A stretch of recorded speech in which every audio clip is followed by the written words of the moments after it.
Ikaw ang aking bahala sa gabing madilim. Ikaw ang bawal sana sa lahat ng hiling. Sagot sa akin. Samantala, pagkalipas ng ilang araw pagkatapos ng pagkamatay ni Don Pepe, ay inihahanda na ni Annalyn ang sarili niya sa muling pagbabalik niya sa Apex Hospital. Binigyan siya ng despedida ng mga kasama niya sa East Ridge para makapagpasalamat at makapagpaalam ng maayos sa mga naging kaibigan at kasama niya sa trabaho, lalong-lalo na kay Doc Lyndon na naging malapit sa kanya. Ikinakalungkot ni Doc Lyndon ang paglipat ni Annalyn sa Apex dahil hindi niya na ito makakasama pa. Sinabihan naman ni Annalyn si Doc Lyndon na pwede mo naman akong puntahan sa Apex kung gusto mo akong makita o kausapin. Hindi naman ako mag-a-abroad, lilipat lang ako ng hospital, Doc Lyndon, at nagtawanan silang dalawa. Ganon din si Regan at Harry, masaya sila para kay Annalyn. Kaya kinabukasan sa Apex, ito na ang araw ng pagbabalik ni Annalyn kaya naghanda si Giselle ng isang welcome back party kay Annalyn. Masaya-masaya si Annalyn dahil sa wakas ay nakabalik na siya kung saan siya nagsimula sa pagiging doktor niya.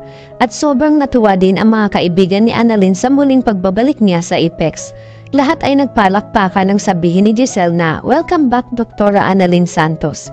Sabay yakap sa kanya ni Giselle dahil masayang-masaya ito dahil nagbalik na sa kanila ang young genius doctor ng pamilya Tanyag. Nakangiti naman na yumakap din si Annalyn sa tita Giselle niya at pinasalamatan niya ito. Maya-maya ay nagsalita si Zoe at sinabihan niya si Annalyn na, "Buti naman nandito ka na ulit at may kakampi na ako sa mga taong walang ginawa kundi pag-isipan ako ng hindi maganda. Dahil ang hirap kasi na wala akong kakapi dito," at sabay niyakap niya si Annalyn na masaya at nakangiti. Habang nagsasalita si Zoe ay dumating naman si Justin para batiin si Annalyn sa kanyang pagbabalik. Nang biglang magparinig si Zoe nang sabihin niya na lalo na yung iba dyan, humahaba na yung sungay, akala mo kung sino. O sabihin na lang natin na like mother like daughter, habang nakatingin si Zoe kila Giselle at Justin. Napatingin naman si Giselle kay Zoe dahil alam niya na para sa kanila ni Justin ang sinasabi ni Zoe. Hindi naman nagpatalo si Justin sa pagpaparinig ni Zoe kaya sinagot niya ito na, "Totoo pala, sinasabi mo din na kriminal ka rin kagaya ng nanay mo?" Ikinagalit ni Zoe at lalapitan niya sana si Justin pero pinigilan ni Annalyn si Zoe at sinabihan na tumigil na kayong dalawa. "Nagbalik ako dito para maging masaya tayo tapos ganito, mag-aaway kayo sa harapan ko. Sana ngayong nandito na ako ay magkaayos na kayong dalawa. Hindi gugustuhin ni Lolo Pepe na nakikita kayong lagi nag-aaway." Kaya humingi naman ng pasensya si Justin kay Annalyn samantalang si Zoe hindi mawala ang inis niya kay Justin. Samantala kinabukasan bumalik si Irene sa East Ridge dahil may iba pa siyang planong gawin pagkatapos siyang mapagbigyan sa perang hiniram niya kay Carlos. Ang buong akala ni Carlos ay hindi na magpapakita si Irene dahil pinagbigyan niya na ito. Pero hindi papayag si Irene na hindi makaganti kay Carlos sa mga ginawa sa kanya noon at kailangan niyang sirain ang pagsasama ni Carlos at Lynette. Ikinagulat ni Carlos nang makita niya si Irene sa hallway ng East Ridge at ipinagtaka niya kung bakit nagpunta ulit si Irene samantalang nangako na ito sa kanya na hindi na siya magpapakita sa kanila o manggugulo kay Lynette. Ano ang kailangan ng babaeng ito? Nakita naman ni Irene si Carlos at nilapitan niya ito. Nakasimangot na naiinis si Carlos na tinanong si Irene kung anong ginagawa niya dito sa hospital. Sabi ni Irene na pumunta lang ako dito para magpatingin ako sa OB-GYN ko. Ipinagtaka naman ni Carlos kung bakit sa dami naman ng hospital dito sa Pilipinas ay dito pa talaga ang napili mo sa East Ridge. Sabi ni Irene na nandito yung OB-GYN kong doktor. Bawal ba ako magpa-check up dito? Sabi ni Carlos, kung ano man ang binabalak mo sa amin ni Lynette, hindi ka magtatagumpay dahil hindi ko papayagan na sirain mo ang relasyon namin dahil ako ang makakalaban mo. Tandaan mo yan. Napangiti naman si Irene. Ano ba ang sinasabi mo, Carlos? Ano ba ang ikinakakatakot mo? Wala akong gagawin sa inyo. Relax ka lang. At umalis na si Irene. Naiwan naman si Carlos na napapaisip dahil malakas ang kutob niya na may binabalak si Irene dahil kilala niya ito. Siya ang babaeng gagawin niya ang lahat, makuha lang niya ang gusto niya. Sa kabilang dako naman sa kulungan, umiiyak na nagmamakaawa na si Moira na ilabas na siya ng Bartolina dahil gutom na siya. Umiiyak na sumisigaw siya ng tulong dahil baka mamatay na siya. Maya-maya ay may naghulog ng tubig sa kanya. Boom, akala ni Moira ay sininang ito. Si Shingai na ang nagbigay sa kanya ng tubig na ipinagpasalamat naman ni Moira dahil kung sino pa yung nasaktan niya, siya pa yung tumutulong sa kanya. Pinakiusapan at nang makaawa si Moira kay Shingai, nakausapin niya si Warden na palabasin na siya sa Bartolina. Sabi ni Shingai na hindi naman ako kay Warden kumakapit kundi sa Panginoon Diyos, basta humingi ka lang ng kapatawaran sa kanya at ibibigay niya sa iyo lahat ng iyong kailangan. Napapaisip si Moira na tama nga siguro si Shingai na tanggapin na niya ang Diyos sa puso niya, ibigay ang tiwala niya para magbago siya nang sa ganun ay pakinggan ng Diyos ang kanyang hiling na makalabas na siya ng Bartolina.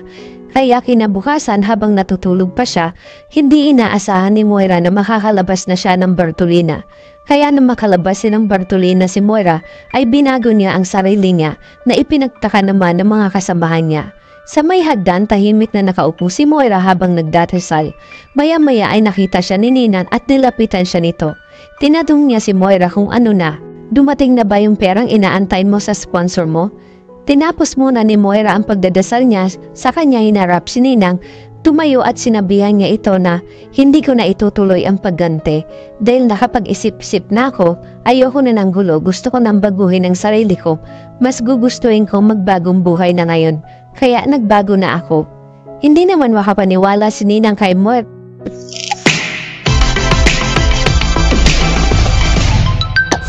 Handa?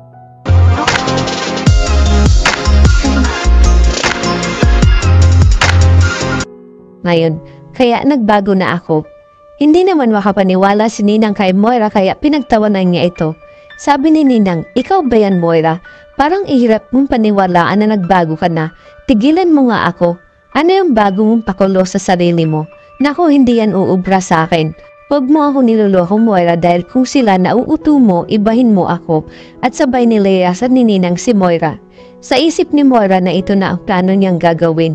Ang ipakita niya na nagbago na siya at kailangan maging malinis ang record niya sa loob nang sa ganon may pag-asa siyang makalabas ng kulungan, lalo nang wala na si Don Pepe.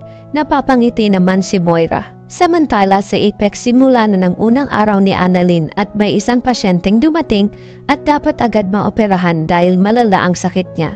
Ngunit dahil sa tulong ni Annalyn ay nakapagdesisyon ito na sundin ang payo ni Doc Luke sa kanya. Sa ER habang kinakausap ni Doc Luke si Carla ay napadaan si Annalyn at sinabihan niya si Annalyn na alam mo ba Doc na itong si Carla ay kinakabahan dahil magpapa-opera siya. Tanong naman ni Annalyn kay Doc Luke bakit siya natatakot at kung anong procedure ang gagawin sa kanya.